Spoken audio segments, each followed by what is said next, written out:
व्याख्यामुद्रां करसारसिजै पुस्तकं शङ्खचक्रे बिभ्रद्भिन्नस्फटिकरुचिरे पुण्डरीके निषण्णः अम्लानश्रीरमृतविशदैरंशभिप्लावयन् मामाविर्भूयादनगमहिमा मानसे वागधीशः नमस्ते प्राणेश प्रणतविभवायावनिमगाः नमः स्वामिन् रामप्रियतमनमन् गुरुगुण नमस्तुभ्यं भीमप्रबलतमकृष्णेष्ट भगवन् नमः श्रीमन्मध्वप्रदिश सुदर्शन्नो जय जय श्रीगुरुभ्यो नमः नारायणं सुरगुरुं जगदेकनाथं भक्तप्रियं सकललोकनमस्कृतं च त्रैगुण्यवर्जितमजं विभुमाद्यमीशं वन्दे भवग्रम् अमरासुरसिद्धवन्द्यं नारायणं नमस्कृत्य नरं चैव नरोत्तमं देवीं सरस्वतीं व्यासं ततो जयमुदीरये ವೇದವ್ಯಾಸರ ಮಹಾಭಾರತದ ಚಿಂತಕರಿಗೆ ವಂದನೆಗಳು. ಶಾಂತಿ ಪರ್ವದ 174ನೆಯ ಪ್ರವಚನ. ಮತ್ತೆ ಕಾಬಚ್ಚಿ ಹೇಳಿರತಕ್ಕ ಒಬ್ಬ ಬೇಟೆಗಾರ ಹೇಳಿರತಕ್ಕಂತಹ ಅವನನ್ನು ಆಶ್ರಯಿಸಿಕೊಂಡು ಬರ್ತೇವೆ ಹೇಳಿಕೊಂಡ ಕಳ್ಳ ಪುಂಡರಿಗೆಲ್ಲವ ಹೇಳಿದ ಮಾತುಗಳನ್ನು ಭೀಷ್ಮರು ಧರ್ಮರಾಜನಿಗೆ ಆಪದ್ಧರ್ಮದ ಹಿನ್ನೆಲೆಯಲ್ಲಿ ಹೇಳಿಕೊಡ್ತಾ ಇದ್ದಾರೆ, ತಿಳಿಸ್ತಾ ಇದ್ದಾರೆ. ಮುಖ್ಯವಾಗಿ ಕಳ್ಳರು ಎಂದೂ ಸಹ ಜ್ಞಾನಿ ವರ್ಗಕ್ಕೆ ಉಪಟಳವನ್ನು ನೀಡಲಿಕ್ಕಿಲ್ಲ ಎನ್ನುವ ನೆಲೆಯಲ್ಲಿ ಎಲ್ಲವೂ ಅವರ ವಿಶೇಷವಾದ ಸೊತ್ತು ಆಗಿರುತ್ತದೆ. ಅವರನ್ನು ಏನಾದರೂ ಮಾಡಿಕೊಂಡು ನೀನು ನೋಡಿಕೊಳ್ಳಲಿಕ್ಕೆ ಉಂಟು ಅಂತ ಹೇಳಿ ಕಳ್ಳರ ಗುಂಪಿಗೆ ಕಾಪಚ್ಚಿಯ ಸಂದೇಶ ಕೊಡ್ತಾನೆ. ಯೋ ಬ್ರಾಹ್ಮಣಾನ್ ಪರಿಭವೇತ್ ವಿನಾಶಾಯಾಪಿ ರೋಚಯೇತ್ ವಿನಾಶಂ ವಾಪಿ. ಒಬ್ಬ ತಿಳಿದವನನ್ನು ಬ್ರಹ್ಮವರ್ಗದವನನ್ನು ಸೋಲಿಸಬೇಕು ಅಂತ ಯಾರಾದರೂ ಹೊರಟ್ರೆ, ಅವನನ್ನು ನಿಂದಿಸಬೇಕು, ಕೊನೆಗಾಣಿಸಬೇಕು, ಇಲ್ಲ ಮಾಡಬೇಕು ಅಂತೆಲ್ಲ ಬಯಸಿ ನಿಂತರೆ ಅದು ಹೇಗೆ ಸೂರ್ಯ ಉದಯ ಆದ ತಕ್ಷಣ ಕತ್ತಲೆ ಇಲ್ಲ ಆಗ್ತದೆ. ಸೂರ್ಯೋದಯವ ಧ್ವಾಂತೆ ಧ್ರುವಂತಸ್ಯ ಪರಾಭವ.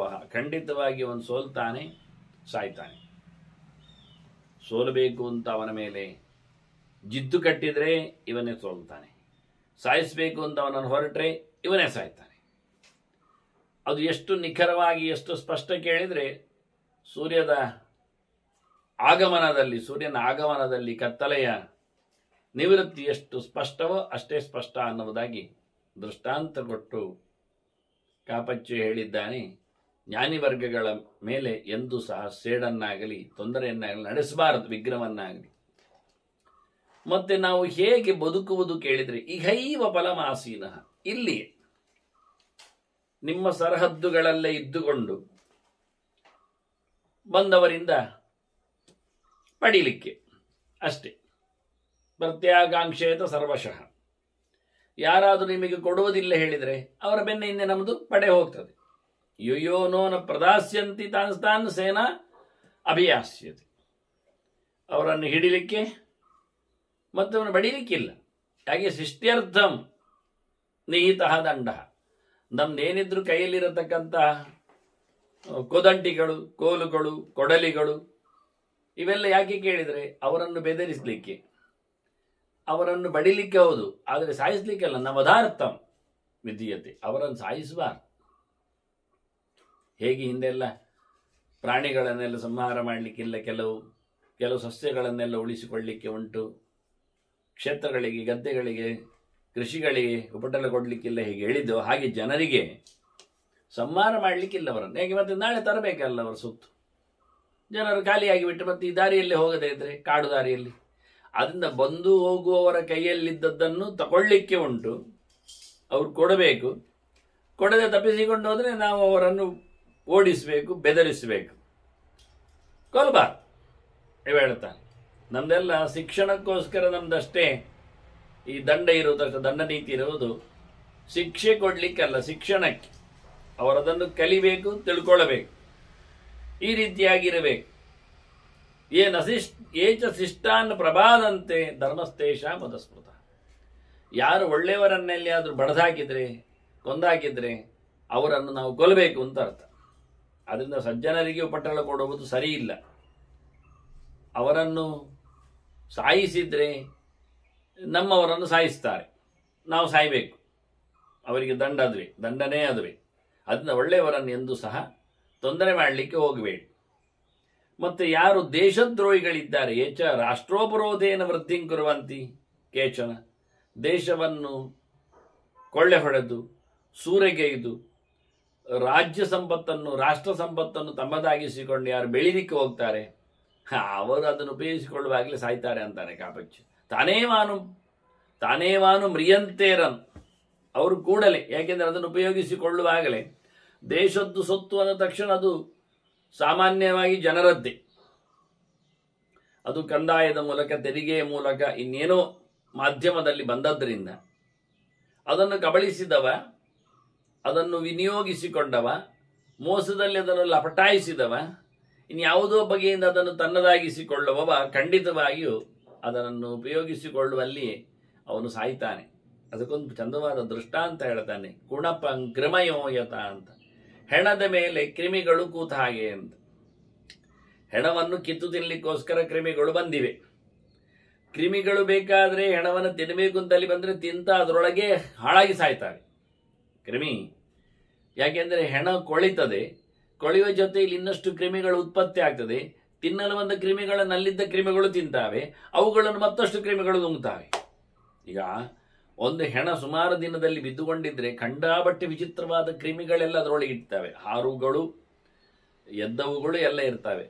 ಆದರೆ ಕೊನೆಗೆ ಏನಾಗ್ತದೆ ಕೇಳಿದರೆ ಅವುಗಳನ್ನೇ ಭಕ್ಷಣೆ ಮಾಡಿಕೊಳ್ತವೆ. ಕೊನೆಗೆ ಚಾಪಲ, ಇಷ್ಟು ಸಾಕು ತಿಂದು ಹೋಗ್ತೇನೆ ಅಂತ ಇಲ್ಲ. ಇದರ ಇನ್ನೂ ದೃಷ್ಟಾಂತ ಬಹಳ ಚೆನ್ನಾಗಿದ್ದರೆ, ಹಕ್ಕಿಗಳು ನದಿಯ ಅಥವಾ ಸಮುದ್ರದ ದಂಡೆಯಲ್ಲಿ ಹೆಣವನ್ನು ನೋಡುತ್ತಾರೆ. ಆಹಾ, ಚೆನ್ನಾಗಿ ಸಿಕ್ಕಿದ್ದು ತಿನ್ನಲಿಕ್ಕೆ ಅಂತ ಅದರ ಮೇಲೆ ಬಂದು ಕೂತ್ಕೊಳ್ತಾರೆ. ಕಿತ್ತು ಕುಕ್ಕಿ ತಿಂತಾರೆ. ತಿಂದು ತೃಪ್ತಿ ಆಗ್ತದೆ ಒಂದು ಸಮಯ, ಅದಕ್ಕೆ ಇನ್ನು ಸಾಕು ಅಂತ ಅನಿಸ್ತದೆ. ಈಗ ಅದರ ಕಾಲಡಿಯ ಹೆಣವೇ ಅದಕ್ಕೆ ವಾಸನೆ ಬರ್ತದೆ, ಹೆಚ್ಚಿಗೆ ಆಗ್ತದೆ. ಆಗ ಅದನ್ನು ಬಿಡುವ ಯೋಚನೆ ಮಾಡ್ತದೆ. ಬಿಡುವಾಗ ಸುತ್ತ ನೋಡುತ್ತದೆ, ಏನಾಗಿದೆ? ಹೆಣ ನೀರಿನಲ್ಲಿ ತೇಲಿಕೊಂಡು ಸಮುದ್ರ ಮಧ್ಯಕ್ಕೆ ಬಂದಿದೆ. ಇದೀಗ ಹಾರುವುದೆಲ್ಲಿಗೆ? ಇದು ಭೋಗದ ಬಯಕೆಗಳು ಸಂಸಾರದ ಸಾಗರದ ನಡುವೆ ಅಂದರೆ ಹೀಗೆ. ಗಮ್ಮತ್ತು ಮಾಡ್ತಾನೆ, ತಿಂತಾನೆ, ಹೊಸ ವರ್ಷ, ಮತ್ತೆ ಮದುವೆ ಚಪ್ಪರ, ಮತ್ತೆ ಮಕ್ಕಳ ಭಾಗ್ಯ, ಮತ್ತೆ ಹೆಂಡತಿ ಸೌಖ್ಯ, ಮತ್ತೆ ವೃತ್ತಿಯ ಬಡ್ತಿ, ಸಂಬಳದ ಗೌಜಿ, ಮಿತ್ರರ ಸಹವಾಸ, ವ್ಯಸನಗಳ ಹೊಡೆದಾಟ, ಹೀಗೆಲ್ಲ ಅವನದೆಲ್ಲ ಇಷ್ಟೆಲ್ಲ ನೋಡಿಕೊಳ್ಳುತ್ತಾನೆ. ನೋಡಿಕೊಂಡು ಕೊನೆಗೆ ಅದರಲ್ಲಿ ಮುಳುಗಿರ್ತಾನೆ. ಕಣ್ಣರಳಿಸಿ ನೋಡಿದಾಗ ಮಾತ್ರ ಅವನು ಕಳೆದೋಗಿರ್ತಾನೆ.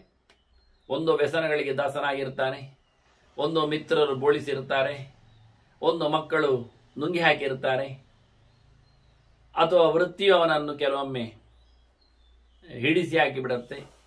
ಯಾವುದೋ ಒಂದು ವಿಚಿತ್ರವಾದಂತಹ ಬಕಾಸುರನಾಗಿ ಅವನು ನೇರ್ಪುಗೊಳ್ತಾನೆ, ತನ್ನಷ್ಟಕ್ಕೆ ಗೊತ್ತೇ ಇಲ್ಲದ. ಹೀಗೆ ಮನುಷ್ಯನನ್ನು ಹೆಣ ಹೈರಾಣ ಮಾಡುವ ಹಾಗೆ ಹಣದ ಜೊತೆಯಲ್ಲಿ ಹರಿದುಕೊಂಡವನಿಗೆ ಆಗುವ ಕಥೆ ಇದು ಅಂತ ಬಹಳ ಚೆನ್ನಾಗಿ ಚಿಂತನೆ ಕೊಡುತ್ತಾನೆ. ಆದ್ರಿಂದ ಸಾರ್ವಜನಿಕರ ಸೊತ್ತನ್ನು ಪೈಸೆಯಲ್ಲಿಯೂ ತೆರಲಿಕ್ಕೆ ಹೋಗಬಾರ್ದು. ಅದರಿಂದ ಅನೇಕ ರೀತಿಯಾದ ಕ್ರಿಮಿಗಳು ಇರ್ತವೆ. ಇವನನ್ನು ಹೆಣ ಮಾಡ್ತದೆ ಅಂತ ಕಥೆ ನಿಜವಾಗಿ. ಇವನು ಅದರ ಹಣದಿಂದ ಬದುಕಲಿಕ್ಕೆ ಬರುವುದಿಲ್ಲ ಅಂತ. ಏ ಪುನರ್ ಧರ್ಮಶಾಸ್ತ್ರೇಣ ವರ್ತೇರನ್ನಿಹ ದಸ್ಯವಹ. ಈ ರೀತಿಯಾಗಿ ನಮ್ಮದೇ ಆಗಿರತಕ್ಕ ಏನೊಂದು ಧರ್ಮ ಇದೆ, ಚೌಕಟ್ಟುಗಳು, ರೀತಿ ರಿವಾಜುಗಳು, ನೀತಿ ಸಂಹಿತೆಗಳು, ಈ ಪ್ರಕಾರಿಯಾಗಿ ನಿಜವಾಗಿ ಬದುಕಿರ್ತಾನೆ. ಅವನೇನಾಗ್ತಾನೆ? ಅಪಿತೇ ದಸ್ಯವೋ ಭೂತ್ವ ಕ್ಷಿಪ್ರಂ ಸಿದ್ಧಿಮಾಪ್ನಿಯು. ಅವನು ಮತ್ತೆ ಕಳ್ಳರಾಗಿ, ಕಳ್ಳರಾಗಿ ಅಲ್ಲ, ಅಪಿತೇ ದಸ್ಯವಹ ಅಂದರೆ ಅದಸ್ಯವಹ ಅಂತ ಅರ್ಥ. ಅಲ್ಲಿ ವೇದವ್ಯಾಸರು ಹೇಳುವಾಗ ಗಮ್ಮತ್ತು ಮಾಡಿದ್ದ. ಇನ್ನು ಕೆಲವರೆಲ್ಲ ಬಹಳ ಚೆನ್ನಾಗಿ ಇವತ್ತು ಮತ್ತೆ ಪುನಃ ಮುಂದುವರಿಸ್ತಾ ಇದ್ದಾರೆ. ಆಶ್ಚರ್ಯ ಆಗತ್ತೆ. ಸುಮಾರಾಗಿ ಭಾರತದ ಅನೇಕ ಕಡೆಯ ಮಹಾಭಾರತದ ಮ್ಯಾನ್ಯುಸ್ಕ್ರಿಪ್ಟ್ಗಳನ್ನೆಲ್ಲ ಅನೇಕರು ಅನೇಕ ಬಾರಿ ಪರೀಕ್ಷಿಸಿದ್ದಾರೆ ಸಂಶೋಧನೆಯ ದೃಷ್ಟಿಯಿಂದ. ಅಧಿಕೃತವಾಗಿ ಅಲ್ಲಿ ವೇದವ್ಯಾಸರು ಮಹಾಭಾರತವನ್ನು ರಚನೆ ಮಾಡಬೇಕು, ಅದಕ್ಕೊಬ್ಬರು ಬರ್ಕೊಳ್ಳಿಕ್ಕೆ ಜನ ಬೇಕು ಅಂತ ಯೋಚನೆ ಮಾಡಿಕೊಳ್ಳುವ ನೆಲೆಯಲ್ಲಿ ಗಣಪತಿ ಬರುವಂಥದ್ದು.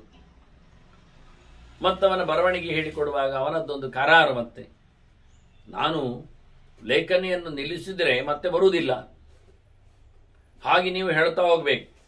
ಸುಮಾರಾಗಿ ಈ ಶತಾವಧಾನಿಗಳಿಗೆ, ಅಂದರೆ ಶತಾವಧಾನ ಅಂದರೆ ಹಿಂದೆ ಏನಂದರೆ ಒಂದು ಗಂಟೆಯಲ್ಲಿ ಮುಹೂರ್ತದಲ್ಲಿ ಗಳಿಗೆಯಲ್ಲಿ 100 ಶ್ಲೋಕವನ್ನು ಹೇಳಬೇಕು. ಅವನು ಮಾಡಿ ಸಬ್ಜೆಕ್ಟ್ ಕೊಟ್ಟಿರ್ತಾರೆ.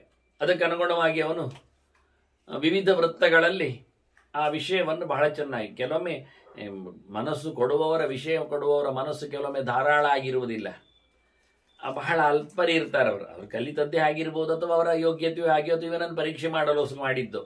ಅವರು ಕೊನೆಗೆ ಇವನಿಗೆ 3/4 ಗಂಟೆಯಲ್ಲಿ 100 ಶ್ಲೋಕ ರಚನೆ ಮಾಡುವವನಿಗೆ ಜಿರಳೆ ಅಂತಲೂ ಕೊಡುವುದುಂಟು. ವಿಷಯ ಏನು? ಜಿರಳೆ ಬರೀರಿ, ಹೇಳಿ ಜಿರಳೆ ಬರೀರಿ ಅಂದರೆ ಕೈಯಲ್ಲಿ ಪೆನ್ನು ಗಿನ್ನು ಅದು ಕೊಡ್ಲಿಕ್ಕುಂಟು. ಕೆಲವೊಮ್ಮೆ ಪೆನ್ನು ಕೊಡುತ್ತಾರೆ, ಪೆನ್ನು ಕೊಡದೆಯೂ ಇರ್ತದೆ. ಹಾಗೆ ಕಂಪೈಲಿಂಗ್ ಮನಸ್ಸಿನಲ್ಲೇ ಆಗಬೇಕು. 100 ಶ್ಲೋಕಗಳ ರಚನೆ ಎಲ್ಲಿ ಏನು ಬರ್ತದೆ ಅಂತ, ಹೇಗೆ ಬರ್ತದೆ ಅಂತ. ಹೌದು, ನೀವು ಕೊಟ್ಟರೆ ಏನು ಮಾಡ್ತೀರಿ ನೀವು ಕೇಳ್ಬೋದು, ಯಾಕೆಂದ್ರೆ ನಿಮಗೆ ಹಿಂಟ್ ಕೊಡಬೇಕಲ್ಲ. ನಾಳೆ ನನಗೂ ನೀವು ಅದನ್ನು ಹೇಳಿಬಿಟ್ಟಿರೋದು ಕಷ್ಟವೇ. ಕೆಲವೊಮ್ಮೆ ಸ್ಟೇಜ್ ಕೂತ್ರೆ ಏನು ಕಷ್ಟ ಇಲ್ಲ ರೀ, ಜಿರಳೆ ತಾನೇ, ಅದು ಇರುವುದು ಎಲ್ಲಿ ಹೇಳಿ, ಎಲ್ಲಿ ಇರುವುದಿಲ್ಲ ಅಂತ ಇಲ್ಲ ಅಲ್ವಾ? ಸರಿ, ಅದನ್ನೆಲ್ಲ ತಗೊಳ್ಳಿ. ಮೊದಲಿಗೊಂದು ದೇವರ ಬಗ್ಗೆ ಚಿಂತನೆ ಮಾಡೋದು, ಒಂದು ದೇವಸ್ಥಾನಗಳ ಬಗ್ಗೆ ಹಾಡುವುದು, ಒಂದಿಷ್ಟು ಅದ್ಭುತವಾದಂಥ ದೇವಾಲಯಗಳು, ಅಲ್ಲಿರತಕ್ಕಂಥ ಅರ್ಚಕರ ವರ್ಗಗಳು, ಪೂಜೆ ಪುನಸ್ಕಾರಗಳು, ಅಲ್ಲಲ್ಲಿ ಅವರು ಹಾಕಿರತಕ್ಕಂಥ ಬತ್ತಿ, ಪುಷ್ಪ, ಇನ್ನಿತರ ಕಸ ಪದಾರ್ಥಗಳು, ವಸ್ತ್ರಗಳು, ಅದಕ್ಕೆ ಚಂದವಾಗಿ ಸಾಲುಗಟ್ಟಿ ಬರತಕ್ಕಂಥ ಜಿರಳೆಗಳು, ಅವುಗಳ ವೈಭವಗಳು. ಅವುಗಳಲ್ಲಿಯೂ ತಂದೆ ತಾಯಿ, ಅಜ್ಜ ಅಜ್ಜಿ, ಹೆಣ್ಣು ಹೆಂಡತಿ, ಗಂಡು ಮಗು ಅವೆಲ್ಲ ಇಟ್ಕೊಳ್ಳಿ, ಮರಿ ಮೊಟ್ಟೆ ಸಂತಾನ ಎಲ್ಲ ಮಾತಾಡಿ. ಅಲ್ಲಿ ಒಂದು ಸ್ವಲ್ಪ ಕೆಲವು 25-50 ಶ್ಲೋಕಗಳು ಆಗ್ತವೆ. ಮತ್ತೆ ದೇವಸ್ಥಾನ ಮಾತ್ರ ಮಾಡಬೇಡಿ, ಮತ್ತೆ ಈಚೆಗೆ ಮನೆ ಮಂದಿಗಳ ಹತ್ತಿರಕ್ಕೆ ಬನ್ನಿ. ಮನೆಯಲ್ಲಿ ಸಹ ಮೂಲೆ ಕಸ ಬಟ್ಟೆ ಬರೆಗಳು ಎಲ್ಲ ಇರ್ತವೆ. ಅಲ್ಲಿಂದ ಮತ್ತೆ ಅದನ್ನು ರಸ್ತೆಗೆ ತನ್ನಿ, ಅಲ್ಲಿ ತೋಡು ಅಂತ ಇಟ್ಕೊಳ್ಳಿ, ಚರಂಡಿ ತನ್ನಿ, ಅಲ್ಲೆಲ್ಲ ಮತ್ತೆ ರಾಶಿಗಟ್ಟಲೆ ಅವರುಗಳು ಸಮಾವೇಶ, 100 ಗಟ್ಟಲೆ. ಶತಾವಧಾನಿಗೆ ಭಾರಿ ಬೇಜಾರಾಗುವ ಅವರೇ 100 ಇರ್ತಾವೆ ಒಂದೊಂದು ಕಡೆಯಲ್ಲಿ ಮುದ್ದೆ. ಅವುಗಳನ್ನೇ ಹೇಳ್ಬಿಡಿ, ಅಲ್ಲಿಗೆ ಮಂಗಳ ಆಡ್ಲಿಕ್ಕೆ ಆಗ್ತದೆ. ನೋಡಿ, ವಿಷಯ ಏನಿದ್ದರೂ ತಲೆ ಉಂಟಲ್ಲ ಮನುಷ್ಯನ, ಇಂಥದ್ದು ಮಾಮೂಲಿ ನಮ್ಮಂತ ಅಲ್ಪೇಶಿಗಳಿಗೆ ಇಷ್ಟೆಲ್ಲ ಕಸರತ್ತು ಮಾಡಲಿಕ್ಕೆ ಬರ್ತದೆ ಅಂದ್ರೆ ವೇದವ್ಯಾಸರ ಕಥೆ ಏನ್ರಿ? ಅದರಲ್ಲಿಯೂ ಗಣಪತಿ ಅವನಲ್ಲಿ ಸ್ಪರ್ಧೆಗೆ ನಿಲ್ಲುವುದ? ಬಿಡಿ, ಅವನೇನು ಹೇಳಿದ ಗೊತ್ತಾ? ನಾನು ನಿಲ್ಲಿಸೋದಾಗಿ ಹೇಳಬೇಕು ನೀವು. ಆಯ್ತು, ನಾನು ಹೇಳಿಕೊಂಡು ಹೋಗ್ತೇನೆ, ತಲೆ ಖರ್ಚು ಮಾಡಿ ಅರ್ಥ ಮಾಡಿಕೊಂಡು ಬರಿಬೇಕು ನೀನು ಹೇಳಿಬಿಟ್ಟು. ಆಯ್ತು ಅನ್ನ.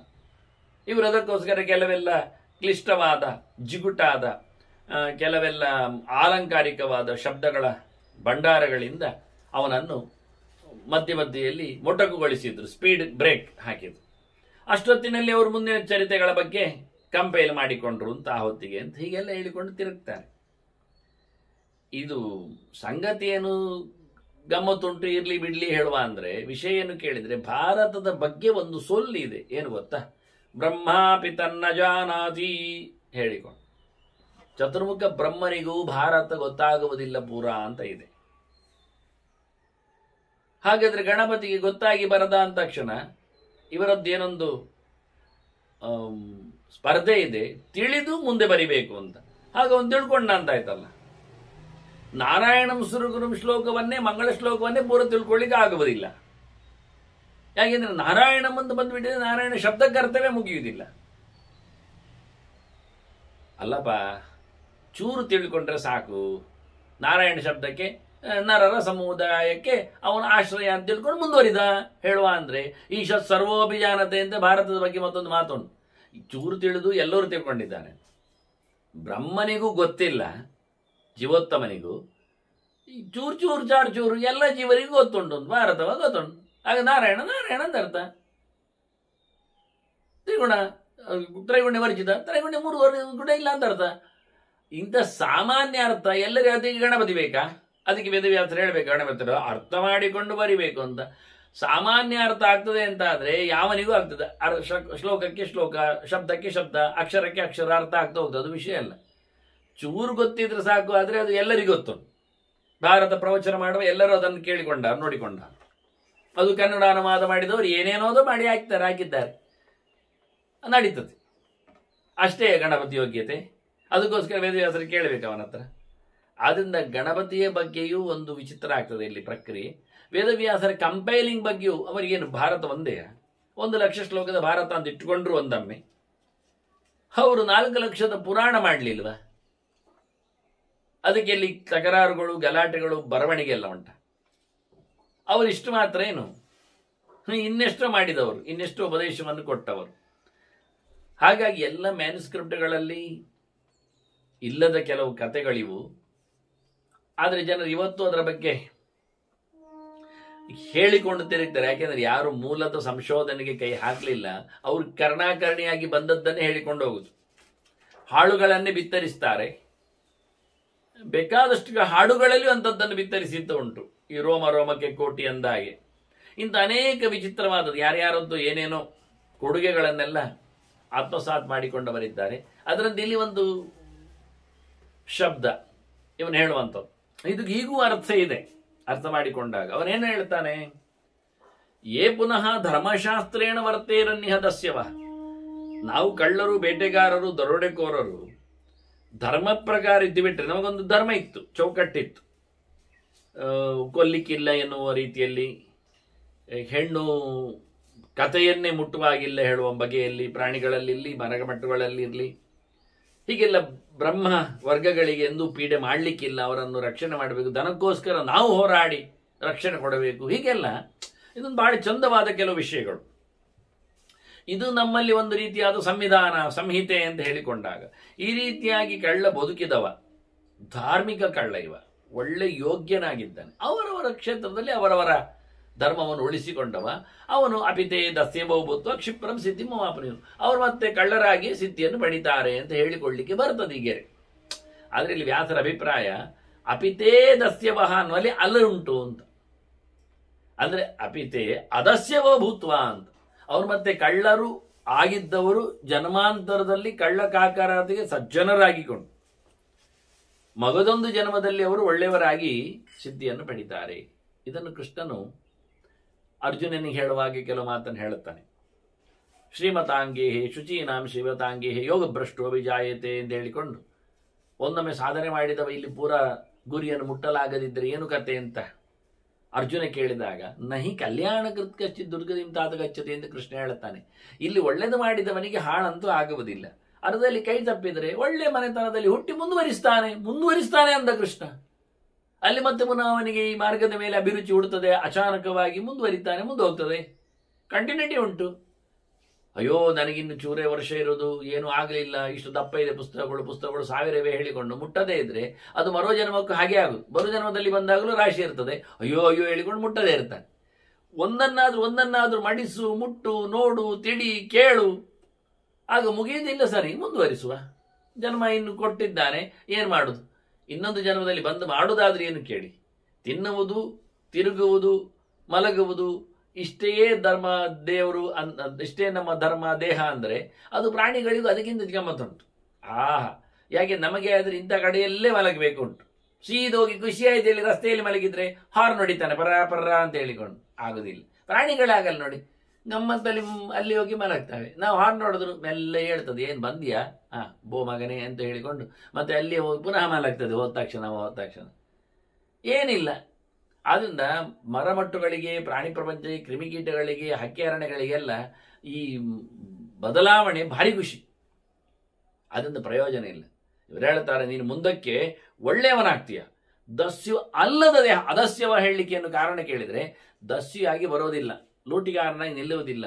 ಒಳ್ಳೆಯ ತನದಿಂದಾಗಿ ನಿನಗೆ ನಿನ್ನ ಧರ್ಮವನ್ನು ಮಾಡಿದ್ದಕ್ಕೆ ದೇವರು ಒಳ್ಳೆಯ ಕೆಲಸ ಮಾಡುವಾಗೆ ನೋಡಿ. ಅವನ ನಾರದ ಆಗುವ ಮುಂಚೆ ಒಬ್ಬ ಶೂದ್ರ ಸ್ತ್ರೀಯಲ್ಲಿ ಹುಟ್ಟಿ ಬಂದವ. ಬ್ರಾಹ್ಮಣರ ವಿಶೇಷವಾದಂಥ ಬೋಧನೆಯಿಂದ ಕೆಲವು ವರ್ಷಗಳಲ್ಲಿ ಅವನು ಸಾಧನೆಯಲ್ಲಿ ಮೈಮರೆತ. ಹಾಗೆ ಇವರಿಗೆಲ್ಲ ಯಾರೋ ಸಿಕ್ಕಿ ಏನೋ ಉಪದೇಶ ಆಗಿ ಯಾರದ್ದೋ ಸೊತ್ತಿನಿಂದಾಗಿ ಬಹಳ ಅದ್ಭುತವಾದಂತಹ ಒಂದು ರೀತಿಯ ಪರಿವರ್ತನೆ ಆಗುವ ಸಾಧ್ಯತೆ ಇರ್ತದೆ ಬದುಕಿನಲ್ಲಿ. ಅದರಿಂದ ಇವರು ದಸ್ಯು ಅಲ್ಲದ, ದಸ್ಯು ವಿರುದ್ಧವಾದ ಎರಡು, ದಸ್ಯು ಧರ್ಮದಲ್ಲಿ ವಿರುದ್ಧವಾದ ಧರ್ಮ ದಾನ ಮಾಡುವ ಧರ್ಮ, ಕೊಳ್ಳೆ ಹೊಡೆಯುವ ಧರ್ಮಕ್ಕಿಂತ ವಿರುದ್ಧವಾದ ಧರ್ಮ ಯಾವುದು? ದಾನ ಮಾಡುವ ಧರ್ಮ. ಹಾಗಾಗಿ ತ್ಯಾಗದ, ದಾನದ, ವೈರಾಗ್ಯದ, ಆನಂತರ ದಸ್ಯು ಧರ್ಮದಲ್ಲಿ ಎಲ್ಲರ ಮೇಲೆ ದ್ವೇಷದ ಧರ್ಮ, ತದ್ವಿರುದ್ಧ ಧರ್ಮದಲ್ಲಿ ಎಲ್ಲರನ್ನು ಪ್ರೀತಿಸುವ ಮೈತ್ರ ಧರ್ಮದ, ಎಲ್ಲರಿಗೂ ಬೇಕಾಗುವ ವ್ಯಕ್ತಿ ಆಗುವ. ಹಾಗಾಗಿ ಒಬ್ಬ ಈ ಯೋಗ್ಯವಾದಂತಹ ದಸ್ಯು ಇದ್ರೆ ಅವ ಮುಂದಕ್ಕೆ ಯೋಗ್ಯನಾದ ರಾಜ ಆಗಬಹುದು. ಅದರಲ್ಲಿ ಕೊಡ್ಲಿಕ್ಕಿರ್ತದೆ, ನೋಡಿಕೊಳ್ಳಿಕ್ಕಿರ್ತದೆ, ಪ್ರೀತಿಸ್ಲಿಕ್ಕಿರ್ತದೆ, ರಂಜನೆ ಇರ್ತದೆ. ಕಾಡು ಇಲ್ಲಿರ್ತದೆ, ಅಲ್ಲಿ ನಾಡು ಇರ್ತದೆ, ಊರು ಇರ್ತದೆ. ಹೀಗೆ ಅದಸ್ಯವಹ ಅಂತ ಹೇಳುವ ಮೂಲಕ ವೇದವ್ಯಾಸರು ಭಾರಿ ಅದ್ಭುತವಾದಂಥ ಚಿಂತನೆಯನ್ನು ಕೊಡ್ತಾರೆ. ಹಾಗಾಗಿಕೊಂಡವರು ಮುಂದೆ ಅತ್ಯಂತ ಎತ್ತರದ ಸಿದ್ಧಿಯನ್ನು, ಪದವಿಯನ್ನು, ಯೋಗ್ಯವಾದ ದಾನವನ್ನು ಪಡಿತಾರೆ ಅಂತ ಹೇಳಿ ಅವ ಹೇಳುತ್ತಾನೆ. ಅಂದರೆ ನಮ್ಮ ಈ ಧರ್ಮದಲ್ಲಿ ಸ್ವಧರ್ಮೇ ನಿಧನಂ ಶ್ರೇಯ ಎನ್ನುವ ನೆಲೆಯಲ್ಲಿ ಖಂಡಿತವಾಗಿಯೂ ಅವರು ಉದ್ಧಾರ ಆಗ್ತಾರೆ ಎನ್ನುವ ಭರವಸೆಯನ್ನು ಈತ ಕೊಟ್ಟಿದ್ದ. ಹಾಗೆ ಅವರು ನಡ್ಕೊಂಡ್ರು ಅಂತ ಭೀಷ್ಮರು ಹೇಳುತ್ತಾರೆ. ನೋಡಿ, ಸಾವಿರ ಗಟ್ಟಲೆ ಇರತಕ್ಕಂತಹ ಕಳ್ಳಕಾಕರ ಪಡೆ ಇವನ ಮಾತಿನಿಂದಾಗಿ, ಇವನು ನಂಬಿದ್ದರಿಂದ ಅವರು ಇವನು ಹೇಳುವಾಗಿ ಅವರು ಬದುಕಲಿಕ್ಕೆ ವೃದ್ಧಿಂಚಲೇಬಿರೆ ಸರ್ವೇ ಪಾಪೇಭ್ಯಶ್ಚಾಪಿ ಉಪಾರಮನ್. ಅವರು ಬೆಳೆದರು, ಒಳ್ಳೆಯದಾದರು, ಜೊತೆಯಲ್ಲಿ ತಮ್ಮ ತಪ್ಪುಗಳಿಂದ ನಿವೃತ್ತಿಯನ್ನು ಪಡೆದರು. ಇದೆಲ್ಲ ಕಂಟ್ರೋಲ್ ಮಾಡಿದಾಗ ಅವ ಹೇಳಿಕೊಟ್ಟದ್ರಿಂದ ಹಾಗೆ ಮಾಡಬೇಡಿ, ಹೀಗೆ ಮಾಡಬೇಡಿ ಹೇಳಿದ್ರಿಂದ ನೋಡಿ, ಬ್ರಹ್ಮವರ್ಗದ ಮೇಲೆ ಕೈ ಮಾಡೋದಿಲ್ವಾ, ಸ್ತ್ರೀಯರನ್ನು ಶೋಷಿಸುವುದಿಲ್ವಾ, ಅತ್ಯಾಚಾರ ನೋಡಿ, ಕಳ್ಳರಿಂದ ಅತ್ಯಾಚಾರಾದಿ ನಿಂತೋಯ್ತಾ. ಮರಮಟ್ಟುಗಳ ಬಗ್ಗೆ ಬಹಳಷ್ಟು ಪ್ರೀತಿಯನ್ನು ಕಂಡ್ರ, ಅಂದರೆ ಪ್ರಕೃತಿ ಪರಿಸರ ಚೆನ್ನಾಗಿ ಆಯ್ತಾ. ಕೃಷಿಯ ಮೇಲೆ ಗಮನ ಕೊಟ್ರ, ಗಲಾಟೆ ಮಾಡದಂತೆ. ಯಜ್ಞಯಾಗಗಳನ್ನೆಲ್ಲ ತೊಂದರೆಗೊಳಿಸಬಾರದು ಹೇಳಿದ್ರಿಂದ ಅದೆಲ್ಲ ನಿಂತೋಯ್ತಾ. ನೋಡಿ ಎಷ್ಟು ಚೆನ್ನಾಗಿ ಆಯ್ತು. ಇವರೆಲ್ಲ ತನ್ನಷ್ಟಕ್ಕೆ ಪರಿವರ್ತನೆಗೊಂಡ್ರು, ಒಳ್ಳೆಯವರಾದರು, ಕೆಟ್ಟ ಕರ್ಮಗಳಿಂದ ನಿವೃತ್ತಿಯನ್ನು ಪಡೆದರು. ಒಂದು ಚೂರು ಕೆಟ್ಟದಿಲ್ಲ, ಬದುಕಲಿಕ್ಕೆ ಮಾತ್ರ. ಬಂದಾಗ ಕೇಳಿ ಪಡೀರಿ, ಬೇಡ ಆದರೆ ಬೆದರಿಸಿ ಅಷ್ಟೇ, ಬಡಿಲಿಕ್ಕಿಲ್ಲ, ಸಾಯಿಸ್ಲಿಕ್ಕಿಲ್ಲ. ಈ ರೀತಿಯಾಗಿ ಬಹಳ ಚಂದವಾಗಿ ತಮ್ಮ ಹೊಟ್ಟೆ ಹೊರೆಗಳನ್ನು ಹೊರೆದುಕೊಳ್ಳಿಕ್ಕೋಸ್ಕರ ತಪ್ಪುಗಳನ್ನು ಹೆಚ್ಚು ಮಾಡದೆ ಇವರು ಉದ್ಧಾರ ಆದರು ಅಂತ ಇವನ ಬಗ್ಗೆಯೂ ಹೇಳುತ್ತಾರೆ ಬಹಳ ಚಂದವಾಗಿ. ಸಾಧೂನಾಮಾಚರನ್ನ ಕ್ಷೇಮಂ ದಸ್ಯುವನ್ನು ಪಾಪ ನಿವರ್ತೇನ ಕಾಪಚ್ಯ ಕರ್ಮಣಾತೇನ ಮಹತೀಂ ಸಿದ್ಧಿಮಾಪ್ತವ. ಕಾಪಚ್ಯನು ಬಹಳ ಎತ್ತರಕ್ಕೆ ಏರಿದೆ. ಯಾಕೆಂದ್ರೆ ಇಷ್ಟು ಕಳ್ಳರನ್ನೆಲ್ಲ ತಿರುಗಿಸಿದ್ನಲ್ಲ, ಅವರೆಲ್ಲ ಅನ್ಯಾಯ ಮಾಡುವುದನ್ನೆಲ್ಲ ನಿಲ್ಲಿಸ್ತಿದ್ನಲ್ಲ, ಕೆಟ್ಟ ಕೆಲಸ ಆಗದಂತೆ ಲೋಕದಲ್ಲಿ ಕ್ಷೇಮ ಆಗುವಂತೆ ಮಾಡಿದ್ನಲ್ಲ. ಆದ್ರಿಂದ ಸಾಧೂನಾಮಾಚರನ್ ಕ್ಷೇಮಂ, ಒಳ್ಳೆಯವರಿಗೆ ಬದುಕು ಕೊಟ್ಟ, ಅವರನ್ನು ಬಡಿಯದಂತೆ ಮಾಡಿದ. ಇಲ್ಲದಿದ್ರೆ ಕಳ್ಳಗಾಗರು ಅಂದ್ರೆ ಸಿಕ್ಕಿದವರು ಮಾಡಿದ. ಅವರೇನು ಅವನು ಒಳ್ಳೆಯವನ, ಕೆಟ್ಟವನ, ಬ್ರಾಹ್ಮಣನ, ವ್ಯಾಪಾರಿಯ ನೋಡ್ತಾನೆ? ಹೆಂಗಸರನ್ನು ಎಳ್ಕೊಂಡೋಗಿ ಅತ್ಯಾಚಾರ ಮಾಡ್ತಿದ್ರು. ಇದೆಲ್ಲವನ್ನು ನಿಲ್ಲಿಸುವ ಮೂಲಕವ ಕಾಪಚ್ಯ ಅಷ್ಟು ಜನರಿಂದ ಒಳ್ಳೆಯದು ಮಾಡಿಸಿದ. ಅದರಿಂದ ಅವನಿಗೆ ದೊಡ್ಡ ಒಳ್ಳೆಯ ಕೆಲಸ ಮಾಡಿದ ಫಲ ಬಂತು, ಅವನು ಸಿದ್ಧಿಯನ್ನು ಪಡೆದ ಅಂತ ಹೇಳಿ ಭೀಷ್ಮರು ಈ ಆಖ್ಯಾನಕ್ಕೊಂದು ಫಲಶ್ರುತಿಯನ್ನು ಹೇಳ್ತಾರೆ. ಬಹಳ ಅಪೂರ್ವ ನೋಡಿ. ಒಬ್ಬ ಬೇಟೆಗಾರನ ಚರಿತೆಯಲ್ಲಿ ಈ ಪಾರಾಯಣ ಉಂಟು ಹೇಳಿದರೆ ಎಷ್ಟು ಗಮ್ಮತ್ತು. ಇದಂಕಾಪಚ್ಯ ಚರಿತಂ ಯೋ ನಿತ್ಯ ಅನುಕೀರ್ತಯೇತ್. ಎಲ್ಲ ಕೆಲಸದಲ್ಲಿ, ಪ್ರತಿನಿತ್ಯದ ಕೆಲಸದಲ್ಲಿ ಯಾರಾದರೂ ಇವನ ಕರ್ಮಗಳ ಬಗ್ಗೆ ಎಚ್ಚರ ಮಾಡಿಕೊಂಡ್ರೆ, ಹೀಗೀಗೆ ಅವನವನ ಪಾಡಿಗೆ ಅವರವರು ಕರ್ಮ ಇದ್ದುಕೊಂಡು ಅದನ್ನು ದೇವರಿಗೆ ಸಮರ್ಪಿಸುವ ಮೂಲಕ ಒಳ್ಳೆಯವನಾದರೂ ಅಂತ ತಿಳ್ಕೊಳ್ಳುವ ಇದ್ರೆ ಅವನಿಗೆ ಏನಾಗ್ತದೆ ಕೇಳಿದರೆ ನೋಡಿ, ಅದಕ್ಕೆ ಸಂಬಂಧಪಟ್ಟ ಕೆಲಸ. ಅವನು ಕಾಡಿನವಲ್ವಾ, ಕಾಡು ಚರಿತೆ ಅಲ್ವಾ. ಆದರೆ ಇವನಿಗೆ ನಾರಣ್ಯೇಭ್ಯೋ ವಿಭೂತೇಭ್ಯೋ ಭಯಂ ರುಚೇತ್ ಕಥಂಚನ. ಇವನಿಗೆ ಕಾಡು ಪ್ರಾಣಿಗಳಿಂದ, ಕಾಡು ಜನರಿಂದ, ಕಾಡು ಸಂಗತಿಗಳಿಂದ ಇವನಿಗೆ ಉಪದ್ರ ಇಲ್ಲ. ಅಲ್ಲಿನ ವಿಷಜಂತುಗಳಿರಲಿ, ಕ್ರೂರ ಪ್ರಾಣಿಗಳಿರಲಿ, ಅಲ್ಲಿನ ಯಾವುದೇ ಭೂತಗಳಿರಲಿ, ಭೂತಗಳು ಅಂದರೆ ಇಲ್ಲಿ ಹೇಳಿದ್ದು ಜಂತುಗಳು ಅಂತ ಅರ್ಥ, ಇರಲಿ, ಭೂತಗಳನ್ನು ಇಟ್ಕೊಳ್ಳಿ, ಕಾಣದೇ ಇರತಕ್ಕಂಥ ಕೆಲವು ಶಕ್ತಿಗಳು, ಯಾವುದು ಪಟ್ಟಣ ಕೊಡುವುದಿಲ್ಲಂತೆ.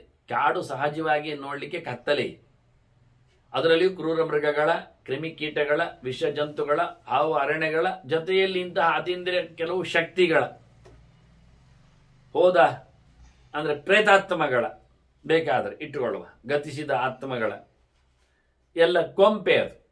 ಅಂತಹ ಸಂದರ್ಭದಲ್ಲಿ ಅವನು ಕಾಡು ದಾರಿಯಲ್ಲಿ ಹೊರಟೋದ್ರು, ಕಾಡಿನ ಪಕ್ಕದಲ್ಲಿ ನೆಲೆಗೊಂಡರು, ಏನಾಗುವುದಿಲ್ಲ ಅವನಿಗೆ. ಕಾಪಚ್ಚನ ಚರಿತೆಯ ಕಥೆಯಲ್ಲಿ ಅವನು ಯೋಚನೆ ಮಾಡಿಕೊಂಡ್ರೆ ಅವನಿಗೆ ಹೆದರಿಕೆಯೇ ಇಲ್ಲ ಅಂತಾನೆ. ಎಷ್ಟು ಚೆನ್ನಾಗಿ ಹೇಳ್ತಾನೆ ನೋಡಿ. ನಭಯಂ ತಸ್ಯ ಮರ್ತ್ಯೇಭ್ಯ ನಾ ಮರ್ತ್ಯೇಭ್ಯ ಕಥಂಚನ. ನೋಡಿ, ಹೆದರಿಕೆ ಎನ್ನುವುದು ಪ್ರಾಣಿಗಳಿಂದ ನಿಜವಾಗಿ ಅಲ್ಲ. ಸತ್ಯ ಹೇಳುದ, ನೀವು ಕಾಡಿನ ಮಧ್ಯದಲ್ಲಿ ಹೋಗಿ ಕೂತ್ಕೊಳ್ಳಿ, ದಿನಗಟ್ಟಲೆ ಇರಿರಿ, ಸೊಪ್ಪು ಸೊದೆಗಳನ್ನು ತಿಂತ ನೀರು ಕುಡಿತಾ ಬದುಕಿ, ನಿಮಗೆ ಯಾವ ಪ್ರಾಣಿ ಏನು ಮಾಡುವುದಿಲ್ಲ. ಸುತ್ತಮುತ್ತಲು ನೆಲೆಗೊಂಡ ಹಾವು ಹರಣೆಗಳು ಮೈ ಮೇಲೆ ಹೊರಟು ಹೋದ್ರು ನೀವೇನು ಮಾಡುವುದಿಲ್ಲ ಅವುಗಳು. ನಿಮ್ಮ ಮನಸ್ಸಿನಲ್ಲಿ ಶುದ್ಧತೆ ಇದ್ರೆ, ಸರ್ವಭೂತೇಭ್ಯ ಅಭಯಂ ದತ್ತಮಯ ಎನ್ನುವುದನ್ನು ಗ್ಯಾರಂಟಿ ಆಗಿದ್ರೆ, ಯಾರ ಮೇಲೂ ಎಂದು ನಾನು ಪೀಡೆಗೊಳಿಸುವುದಿಲ್ಲ. ನೀವೇ ಬೇಕೆಂದರೆ ಹೋಗಿ ಇರುವೆ ರಾಶಿ ಮಧ್ಯದಲ್ಲಿ ಕೂತ್ಕೊಳ್ಬೇಕು, ಅದು ತಪ್ಪು. ಯಾಕೆ ಅವುಗಳಿಗೆ ಪೀಡೆ ಕೊಟ್ರಿ ನೀವು ಕಾಲಲ್ಲಿ ದೃಷ್ಟಿಭೂತನ್ನೇ ಸೇತ್ವ ನೀವು ಕಾಲಿಟ್ಟು ನೋಡಬೇಕು. ಹಾಗಾಗಿ ನೀವು ಚೆನ್ನಾಗಿ ಅಲ್ಲಿ ಯಾರಿಗೂ ಉಪಟಳ ಕೊಡದಂತೆ ಬದುಕಿದ್ರೆ, ಹಣ್ಣು ತಿನ್ನುವುದರಲ್ಲಿ ಆಗಲಿ, ಎಲೆ ಕೊಯ್ಯುವುದರಲ್ಲಿ ಆಗಲಿ, ನೀರು ಕುಡಿಯುವುದರಲ್ಲಿ ಆಗಲಿ, ನೀವು ಯಾರಿಗೂ ಉಪದ್ರವ ಕೊಡುವುದಿಲ್ಲ ಎನ್ನುವುದು ನಿಮ್ಮಲ್ಲೇ ಕನ್ಫರ್ಮ್ ಆದರೆ ಯಾವ ಪ್ರಾಣಿಗಳು ನಿಮಗೆ ಏನು ತೊಂದರೆ ಕೊಡುವುದಿಲ್ಲ. ಕ್ರೂರ ಮೃಗವು ತಿನ್ನುವಂಥದ್ದು ನಿಮ್ಮನ್ನು ತಿನ್ನುವುದಿಲ್ಲ, ಆಯ್ತಾ? ಅದು ಖಂಡಿತ. ಆ ಧೈರ್ಯ ಇದೆ, ಅವುಗಳಿಗಿದೆ, ನಿಮಗೂ ಇದೆ. ಅದನ್ನು ಉಲ್ಲೇಖ ಮಾಡ್ತಾರೆ. ಆದ್ರಿಂದ ಮನುಷ್ಯ ಬೆದರುವುದು ಯಾರಿಗೆ ಕೇಳಿದ್ರೆ, ಮನುಷ್ಯನಿಗೆ ಬೆದರಬೇಕು ಅಂತಾರೆ. ಸತ್ಯ. ಹೆದರಿಕೆ ಇರುವುದು ಎಲ್ಲಿ ಕೇಳಿದರೆ ಕಾಡಿನಲ್ಲಿ ಅಲ್ಲ, ಕಾಡು ಪ್ರಾಣಿಗಳಿಂದ ಅಲ್ಲ, ಮೃಗಗಳಿಂದ ಅಲ್ಲ. ಎಷ್ಟರ ಮಟ್ಟಿಗೆ ಕೇಳಿದರೆ ನೋಡಿ, ಇವ ಹೇಳಿದ್ದು ಮಾಂಸಗಳನ್ನು ಬೇಟೆಯಾಡಿದ ಇವರಿಗೆ ಹೆಚ್ಚಿಗೆ ಆಗತ್ತೆ, ಬೇಟೆಯಾಡೋದು ಉಪಾಯ ಇಲ್ಲ. ಯಾಕೆಂದ್ರೆ ಕಾಡು ಮೃಗಗಳು ಹೆಚ್ಚಾಗಿದ್ದಾವೆ. ಅವುಗಳನ್ನು ತಗೊಂಡೋಗಿ ಮಾಂಸವನ್ನು ಅರಣ್ಯಕರಿಗೆ, ಸನ್ಯಾಸಿಗಳಿಗೆ, ಪರಿವರಾಜರಿಗೆ, ಕಾಡಿನಲ್ಲಿ ನಿಂತವರಿಗೆಲ್ಲ ತಂದು ಕೊಡ್ತಾ ಇದ್ದಾನೆ. ಅವ್ರು ತಗೊಳ್ಳೋದಿಲ್ಲ ಆದ್ರೆ ಅಲ್ಲಿಟ್ಟು ಹೋಗ್ತಿದ್ದ, ಗೊತ್ತಾಗದೆ. ಆಮೇಲೆ ತಿಂತಿದ್ರು. ಮತ್ತೆ ಹಸುವೆ ಆದಾಗ ತಿನ್ನದಿರ್ತಾರೆ. ಶರೀರ ಮಾಧ್ಯಂಗಲು ಧರ್ಮ ಬದುಕಬೇಕಲ್ಲ, ಸಾಧನೆ ಮಾಡಲಿಕ್ಕೆ. ಹಾಗಾಗಿ ಇವ ಮಾಡಿಕೊಡ್ಲಿದ್ದ. ಇದನ್ನು ಉಲ್ಲೇಖ ಮಾಡಿದ್ರು, ತೋರಿಸಿಕೊಟ್ಟಿದ್ರು. ಇದರಿಂದ ಕಾಡಿನಲ್ಲಿ ಕ್ಷೇಮ ಇದೆ. ಇದು ಮನುಷ್ಯ ಇರಬೇಕಲ್ಲ. ಮಂಗವೇ ಹಣ್ಣು ಕಿತ್ತು ಕೊಡ್ತದೆ, ಆಯ್ತಾ? ಅದೇ ಕೆಳಗಾಗುತ್ತೆ, ಮನುಷ್ಯನಿಗೆ ತಂದಿಡುತ್ತದೆ. ಅಷ್ಟು ಅದು ಅದ್ಭುತವಾದದ್ದು. ಅಷ್ಟವುಗಳಿಗೆ ಒಂದು ರೀತಿಯ ಸಂವಹನ ಇದೆ ವ್ಯಕ್ತಿಯ ಮೇಲೆ. ತಂದಿಡುತ್ತಾವೆ, ಕಚ್ಚಿಕೊಂಡು ಬರ್ತದೆ. ಕ್ರೂರ ಪ್ರಾಣಿಗಳು, ನರಿ, ತೋಳ ಮುಂತಾದವುಗಳು ಇವನಿಗೆ ಬೇಕಾದನ್ನು ಕಚ್ಚಿಕೊಂಡು ತಂದಿರ್ತದೆ, ಹಣ್ಣನ್ನು ಮತ್ತೊಂದನ್ನು. ಈ ರೀತಿಯಾಗಿ ವಿಚಿತ್ರ ಇವನು ನಡೆಯುವುದಿಲ್ಲ, ಹೋಗುವುದಿಲ್ಲ. ಆದರೆ ಆ ರೀತಿಯಾಗಿರತಕ್ಕ ಸ್ವಭಾವಗಳು. ಆದರೆ ನಮಗೆ ಪ್ರಾಣಿಗಳ ಭಯ ಇಲ್ಲ, ಮನುಷ್ಯರದ್ದೇ ಭಯ, ಕಾಟ. ಇವ ಹೇಳ್ತಾನೆ ಕಾಪಚ್ಚನ ಚರಿತೆಯ ಜೊತೆಯಲ್ಲಿ ಮನುಷ್ಯರಿಂದ ಭಯ ಆಗುವುದಿಲ್ಲ ಅಂದ. ನಮರ್ತ್ಯೇಭ್ಯ ಭಯಂತಸ್ಯ ನಮರ್ತ್ಯೇಭ್ಯ ನಾಮರ್ತ್ಯೇಭ್ಯ. ಮನುಷ್ಯರಿಂದ ಮಾತ್ರ ಅಲ್ಲ, ಮನುಷ್ಯೇತರರಿಂದಲೂ. ಮನುಷ್ಯೇತರರು ಅಂದರೆ ರಾಕ್ಷಸರು ಬೇಕಾದರೆ. ಈಗ ಇಲ್ಲಿ ಬೇರೆ ಶಕ್ತಿಗಳ ಬಗ್ಗೆ ಹೇಳ್ತಾನೆ. ಮಾನವರಲ್ಲದವರು ದಾನವರಿದ್ದಾರೆ, ಕೆಟ್ಟವರಿದ್ದಾರೆ, ಅವರಿಂದಲೂ ಸಹ. ಮತ್ತೆ ಅಮರ್ತ್ಯ ಅಂದರೆ, ಮರ್ತ್ಯ ಅಂದರೆ ಮರಣಶೀಲ, ಸಾಯುವಂಥವ್ರು. ಸಾಯದವರು ದೇವತೆಗಳು ಅಂತ ಅರ್ಥ ಒಂದು ದೃಷ್ಟಿಯಿಂದ. ಅಮರ್ತ್ಯರು, ಅಮರ್ತ್ಯ ಅಂತ ಅಮರರಿಗೆ ಹೆಸರು. ಅದರಿಂದ ಸಾಯದೇ ಇರತಕ್ಕಂಥ ಸಂಗತಿಗಳಾಗಿರತಕ್ಕ ದೇವತೆಗಳಿಂದಲೂ ಇವನಿಗೆ ಯಾವುದೇ ರೀತಿಯಾದ ಉಪಟಳ ಬರುವುದಿಲ್ಲ. ಅವರಾಗಿ ಮಾತಾಡಿಕೊಂಡಿದ್ದ. ಇವು ಎಲ್ಲಿವರೆಗೆ ಕೇಳಿದರೆ, ಅಸತಃ ನಾಸತೋ ರಾಜನ್ ಸಹಿ ಅರಣ್ಯೇಶು ಗೋಪಿತ. ಇವನು ಕಾಡಿನಲ್ಲಿರತಕ್ಕಂತಹ ತಾಪಸಿಗಳ, ಕಾಡಿನಲ್ಲಿರತಕ್ಕಂತಹ ಕಾಡು ಪ್ರಾಣಿಗಳ ಇವ ರಕ್ಷಕ ಅಂತ ಅರ್ಥ ನೋಡಿ. ಅದಾಗ್ಬೇಕು. ಇವ ಗೋಪ್ತ, ನೋಡಿಕೊಳ್ಳುವವ ಆಗಿಬಿಡ್ತಾನೆ. ಇವ ಒಂದು ರೀತಿಯಿಂದ ಪುಂಡರಸನಾಗ್ತಾನೆ, ಪುಂಡರಸನಾಗ್ತಾನೆ.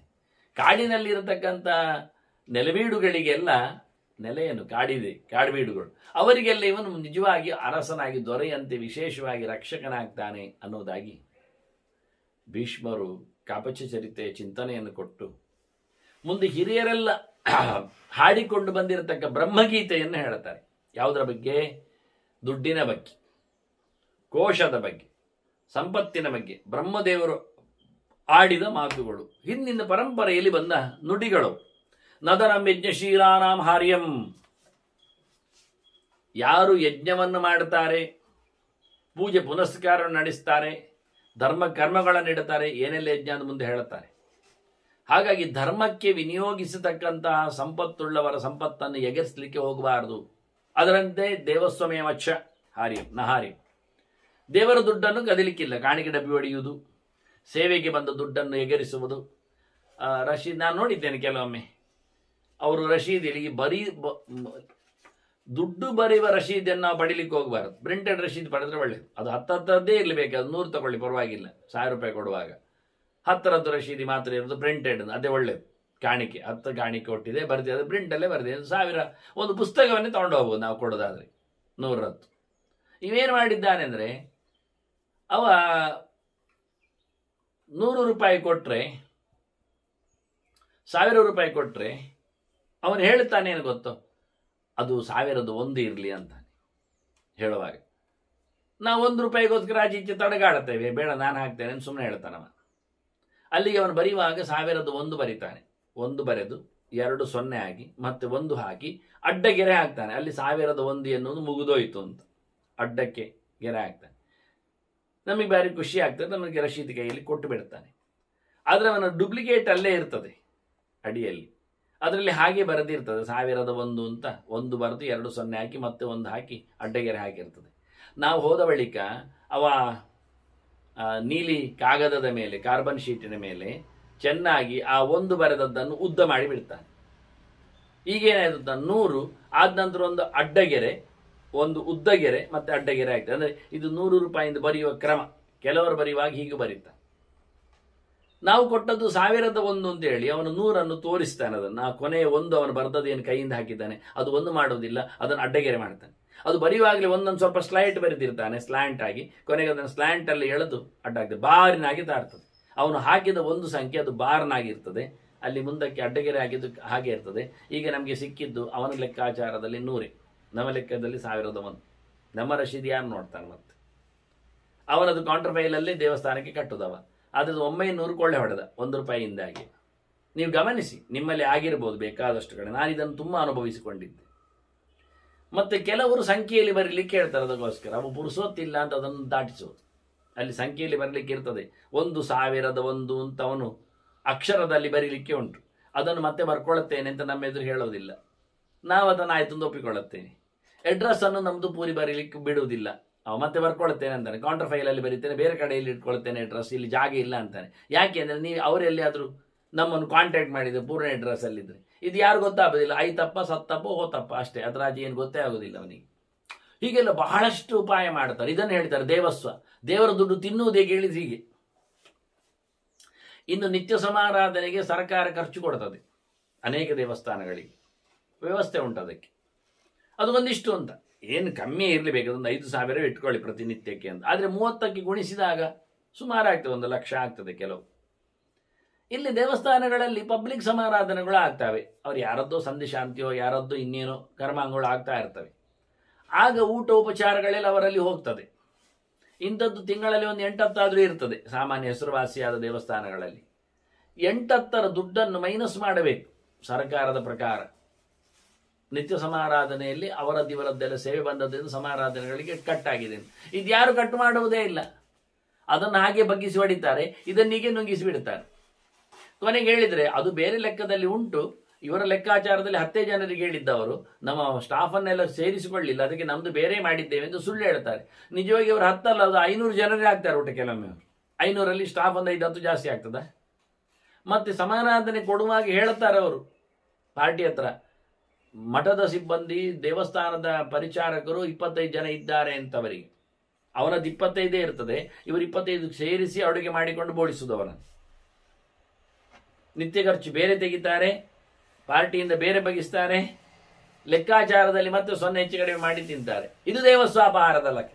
ಇವನು ಬಹಳ ಬಿಟ್ಟು ಹೇಳ್ತಾನೆ, ಬ್ರಹ್ಮದೇವರು ಹೇಳಿದ್ದಾರೆ ಮಾರಾಯ ಅಂತ ಹೇಳಿ. ಭೀಷ್ಮರು ಹಿಂದಿನಿಂದ ಬಂದ ಕಥೆಯಿಂದ ಭೀಷ್ಮರು ತಾನೇ ಹೇಳುವುದಿಲ್ಲ, ಹಿಂದಿನಿಂದ ಬಂದ ಕಥೆ. ನದನಂ ಯಜ್ಞಶೀಲಾನಾಂ ಹಾರ್ಯಂ ದೇವಸ್ವಮೇವಚ ಅಂತ. ದೇವರ ದುಡ್ಡು ಕದಿಯುವ ಕೆಲಸ ಮಾಡಿ ಬಹಳ ರೀತಿಯಲ್ಲಿ ಕದೀತಾರೆ ದೇವರ ದುಡ್ಡು. ದೇವರ ವಿಷಯದಲ್ಲಿ ತರತಕ್ಕಂತಹ ಸೊತ್ತುಗಳಲ್ಲಿ, ಪದಾರ್ಥಗಳಲ್ಲಿ, ಕಾಣಿಕೆಯಲ್ಲಿ, ಸೇವೆಯಲ್ಲಿ, ಎಲ್ಲ ಕಡೆಯಲ್ಲಿಯೂ ಸಹ ಮನುಷ್ಯನಿಗೆ ಬುದ್ಧಿ ನೆಟ್ಟಗಿಲ್ಲ. ಕಾಣಿಕೆ ಹಾಕಬಾರ್ದು ಅಂತ ಅವನಿಗೆ ಗೊತ್ತಿಲ್ಲ, ದೇವರಿಗೆ ಹೋಗುವುದಿಲ್ಲ, ಏನು ಪ್ರಯೋಜನ ಇಲ್ಲ. ಸರ್ಕಾರದ ಬೀಗೆ ಮುದ್ರೆಯುಳ್ಳ ಎಲ್ಲ ದೇವಸ್ಥಾನಗಳಲ್ಲೂ ನಾನು ಕಳೆದ ಬಾರಿ ಹೇಳಿದ್ದೇನೆ, 10% ಆ ದೇವಸ್ಥಾನಕ್ಕೆ ವಿನಿಯೋಗ ಆಗುವುದಿಲ್ಲ. ಯಾವುದೇ ದೇವಸ್ಥಾನಕ್ಕೂ 90% ಹೋಗುವುದು ದೇವರಿಲ್ಲ ಹೇಳುವ, ಇದು ದೇವರಲ್ಲ ಹೇಳುವ ಮಂದಿಯ ಯಂತ್ರಗಳಿಗೆ, ಗುಂಬಸ್ಸುಗಳಿಗೆ. ಗೋರಿಗಳಿಗೆ ಹೋಗ್ತಾರೆ ಎನ್ನುವುದು ನಿತ್ಯ ಸತ್ಯ, ನಗ್ನ ಸತ್ಯ. ಇದರ ಬಗ್ಗೆ ಏನು ಮುಚ್ಚುಮೊರೆ ಇಲ್ಲ. ಅದನ್ನು ಹೇಳುವುದರಲ್ಲಿ ಏನು ದೊಡ್ಡ ಅಯ್ಯೋ ಪಾಪ ಗುಟ್ಟು ರಹಸ್ಯ ಏನಿಲ್ಲೇ ಇಲ್ಲ, ಬಹಿರಂಗವಾದಂತಹ ಬಗೆಗಳು. ಆದ್ದರಿಂದ ಇದು ದೇವಸ್ವಪಹಾರದ ಲಕ್ಷಣ. ಇದಕ್ಕಿಂತ ದೊಡ್ಡದು ಬೇಕಾ ಅಂದ. ಮತ್ತೆ ಯಾರದ್ದು ದುಡ್ಡು ತೆಗಿಬೇಕು ಹೇಳಿದರೆ ದಸ್ಯೂನಾಂ ನಿಷ್ಕ್ರಿಯಾಣಾಂಚ ಕ್ಷತ್ರಿಯ ಅರ್ಥಮಿಚ್ಛತ್. ರಾಜನಾದ ಒಕ್ಕಸವನ್ನು ತುಂಬಿಸಿಕೊಳ್ಳುವ ರೀತಿ ಹೇಗೆ ಹೇಳಿದರೆ, ಕೆಲಸ ಮಾಡದವರ, ತಪ್ಪು ಕೆಲಸ ಮಾಡುವವರ, ಅನ್ಯಾಯ ಮಾಡುವವರ ದುಡ್ಡು ತೆಗಿಬೇಕು. ಮತ್ತೆ ಕಳ್ಳರ, ದರೋಡೆಕೋರರ, ಲಂಚ ಬಾಕರ ಸುದ್ದಿಯನ್ನೆಲ್ಲ ಸುತ್ತನ್ನೆಲ್ಲ ಅಪಹರಿಸಬೇಕು ರಾಜ. ಅದನ್ನು ಮಾಡಿ ಏನು ಮಾಡಬೇಕು? ನಿಜವಾಗಿ ದುಡ್ಡು ಯಾರದ್ದು? ಧನಮಿ ಕ್ಷತ್ರಿಯಸ್ಯೇಹ ದ್ವಿತೀಯಸ್ಯನ ವಿದ್ಯತೆ. ದುಡ್ಡು ರಾಜನದ್ದೇ ಅಲ್ವಾ? ಆದ್ರಲ್ಲಿ ಇವತ್ತು ಎಲ್ಲಿಯಾದರೂ ಗದ್ದೆಯಲ್ಲಿ ಇನ್ನೊಂದು ಕಡೆಯಲ್ಲಿ ಏನೋ ಸಿಕ್ಕಿದ್ರೆ ಅದು ದೇಶದ್ದು, ರಾಜರದ್ದು, ರಾಜ್ಯದ್ದು ಅಂತ ಹೇಳು. ಎಲ್ಲ ದುಡ್ಡು ರಾಜರದ್ದೇ. ರಾಜರು ವಿನಿಯೋಗ ಮಾಡಿಕೊಟ್ಟದ್ದು, ವ್ಯವಸ್ಥೆ ಮಾಡಿದ್ದು ರಾಜರು. ಯಾರಿಗೆ ಏನೆಲ್ಲ ಬೇಕು, ಎಲ್ಲಿ ಹೇಗೆ ಇರಬೇಕು ದಾರಿ ಮಾಡಿಕೊಟ್ಟಿದ್ದಾರೆ, ದೀಪ ಹಾಕಿಕೊಟ್ಟಿದ್ದಾರೆ, ವೃತ್ತಿಗಳನ್ನು ನಡೆಸಿಕೊಟ್ಟಿದ್ದಾರೆ, ಅನುಕೂಲ ಮಾಡಿ ನಿಂತಿದ್ದಾರೆ. ಹಿಂದೆಲ್ಲ ರಾಜರು ದೇವಸ್ಥಾನಗಳನ್ನು ಕಟ್ಟಿಕೊಡ್ತಿದ್ರು ಜನರಿಗೆ ಅನುಕೂಲ ಆಗಲಿಕ್ಕೆ, ಶಾಲೆಗಳನ್ನು ನಿರ್ಮಾಣ ಮಾಡ್ತಿದ್ರು. ಹಾಗಾಗಿ ಎಲ್ಲರ ದುಡ್ಡು ನಿಜವಾಗಿ ರಾಜರದ್ದೇ. ಯಾಕೆ ಕೇಳಿದರೆ ತದಸ್ಯ ಸ್ಯಾತ್ ಬಲಾರ್ಥಂ ವಾ ಧನಂ ಯಜ್ಞಾರ್ಥಮೇವ. ಒಂದು ಸೈನ್ಯವನ್ನು ನೋಡಿಕೊಳ್ಳಿಕ್ಕೆ, ಇತರಗಳಿಂದ ಉಪಟಳ ಬಾರದಂತೆ. ಆ ಸೈನ್ಯ ಎನ್ನುವುದು ಒಳಗೂ ಹೊರಗೂ. ಒಳಗೂ ಅನ್ಯಾಯಗಾರಿದ್ದರೆ ಅವರನ್ನು ಮೆಟ್ಲಿಕ್ಕೂ ಪೊಲೀಸ್ ಪಡೆ ಇದ್ದಾಗೆ ಸೈನ್ಯ ಬೇಕು. ಹೊರಗಿನಿಂದಲೂ ಬೇರೆ ಬರ್ತಾರೆ ಬಡಿಲಿಕ್ಕೆ, ಅವರನ್ನು ದೂರ ಮಾಡಲಿಕ್ಕೆ ರಕ್ಷಕರು ಬೇಕು. ಆದ್ದರಿಂದ ಇವರನ್ನು, ದೇಶವನ್ನು ರಕ್ಷಣೆ ಮಾಡಲಿಕ್ಕೆ ದುಡ್ಡು ಬೇಕು, ಜೊತೆಯಲ್ಲಿ ಒಳ್ಳೆಯದು ಮಾಡಲಿಕ್ಕೆ ಯಜ್ಞಾರ್ಥ. ಕಾಲಕ್ಕೆ ಮಳೆ ಬರುವಂತೆ, ಬೆಳೆ ಆಗುವಂತೆ, ರೋಗ ಹೋಗುವಂತೆ, ಜನರಿಗೆ ಒಳ್ಳೆಯ ರೀತಿಯಾದ ಉತ್ಸಾಹ, ಬಲ, ನೆಮ್ಮದಿ, ಬುದ್ಧಿ, ಶಕ್ತಿ ಎಲ್ಲ ಬರುವಂತೆ ಮಾಡಲಿಕ್ಕೆಲ್ಲ ವಿಶೇಷವಾದ ಕರ್ಮಾಂಗಗಳ, ಖಾಲಿ ಒಂದೇ ಯಜ್ಞ ಅಲ್ಲ, ಹೋಮ ಹವನ ಮಾತ್ರ ಅಲ್ಲ, ಅಗ್ನಿಮೂತ ಸಮಾರಾಧನೆ ಅಲ್ಲ, ಎಲ್ಲ ರೀತಿಯ ಯಜ್ಞಗಳನ್ನು ನಡೆಸಲಿಕ್ಕೋಸ್ಕರ ರಾಜರಿಗೆ ಬೇಕು.